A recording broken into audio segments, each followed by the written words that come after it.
The topic is the evolution of affirmative action, and we're talking to Ms. Walker and Dr. Sanford. Dr. Sanford, let's have you over the last few minutes that we have during this final segment to talk about where you see affirmative action in terms of American society today. Well, thanks so much for the very important question. We are certainly at a crossroads with affirmative action. However, without any argument, there is still a strong need for this policy. We are when I say this crossroads, I mean that when you think in terms of how people are moving into placing people in very uncomfortable, hostile environments because of their misconceived notions about affirmative action to the point of a backlash. Many are talking in terms of there being reverse discrimination.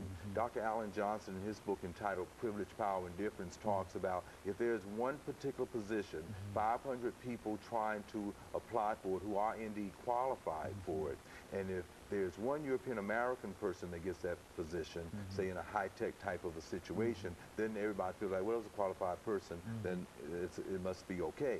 But if an African American or a female gets that position, then you got 499 people feeling that they are reversely discriminated against. And I think when we move on, we'll see how affirmative action is indeed a process that leads us into having a better working environment. The American Association of Higher Education, the American Council of Education, looks at this process as actually benefiting the majority group in much more of a powerful way than even the minority group at institutions of higher learning as well as in the workforce. As you know, in 2003, the Supreme Court had to make a decision, as did with Brown, as did with Presley, as did with the Dred Scott case, about affirmative action.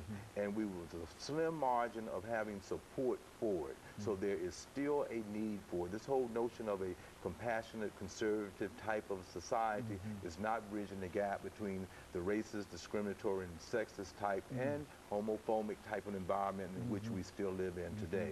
So there is still needed there to try to give people certain types of opportunities and fairness.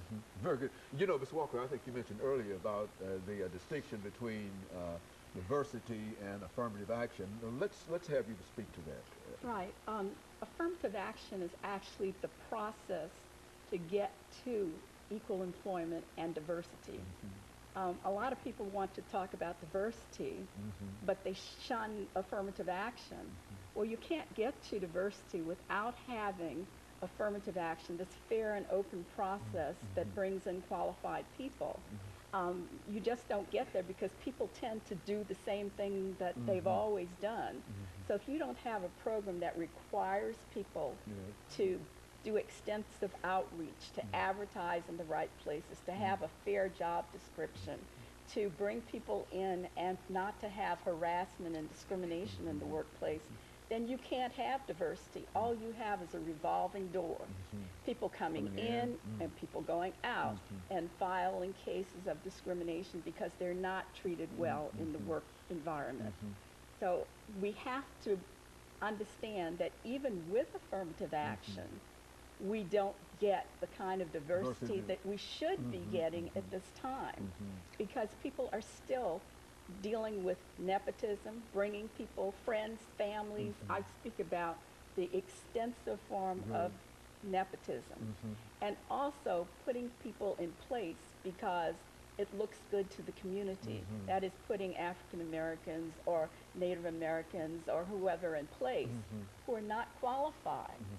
I think the most egregious act that can be performed is to place anybody in a position for which they're not qualified. But historically, in nepotism, you'd place Uncle Joe's son in the company. And then there would be support for that person so that they would be trained to move up the ladder. Right. Situation. But you put an African-American youngster in the mailroom, guess what? He stayed in the mailroom. He didn't get somebody to coach and to mentor.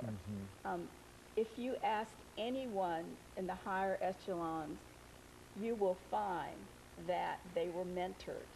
And the fact is that many of the protected groups, African Americans, Hispanics, women do not get mentored. They do not get supported. In fact, what you find, if you get a person who's well qualified and very knowledgeable and very capable of doing the job, they become a threat. And they're seen as arrogant, or they're seen as being too aggressive. Persons of color always have to walk this real fine line. You know, are you too passive? Are you too aggressive? But if you're doing your job and you're doing it well, you can become a threat to those in power. And I might say that this whole issue about equal employment is not only about race and gender, it's about power. And we talk about a glass ceiling.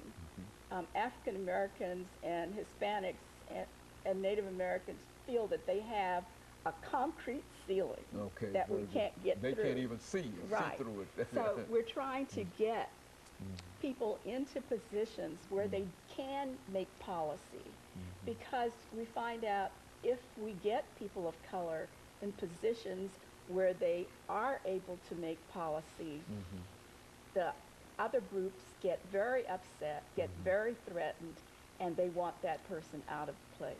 Well, it seems to me over the last 3 minutes that we have here, it seems to me that both of you are saying that affirmative action is good for America. Absolutely. Let's have you speak, both of you speak to that. Yes, well, I think it certainly is very good for America, because as we look at that historical backdrop, we haven't gotten any place close to fairness. Anyone that talks about we have arrived and there's this whole idea of reverse discrimination, you show me the location and let me see how many managers there are, how many CEOs, how many people there in the workforce, and if it's reversed from how it has always been, meaning flip-flop, then I would say, well, yeah, we've arrived. But to this point, we haven't. And as far as policy is concerned, what you are hearing in common language is indeed the use of quotas, set-aside preferences, those types of things. And you're finding young students at majority universities are using that language without understanding what we have shared today. So it's needed. Very good. And I think that is very crucial, that somehow our young people are being made to feel that affirmative action is a blemish on them. And it's not. It's the process by which they can get into the workplace and not be harassed and not be discriminated. So it's very important. And you find people asking. I had a young person during my Christmas holidays who told me that she was told to write a paper on affirmative action without looking up anything about affirmative action. So how can you write about something if you don't know what the definition is? And you'll be surprised at how many things we deal with that we never define. And it allows those who don't want it to give their impressions of it. And we fall for it. So we have to teach our young people what these processes are and that they are beneficial for everyone. If we're not exposed to each other, we don't get to know each other. I think there's a solution, and there's a big affirmative action program that needs to start from kindergarten to higher education, so that we get to learn about the contributions of all people to the United States of America. That is not being taught.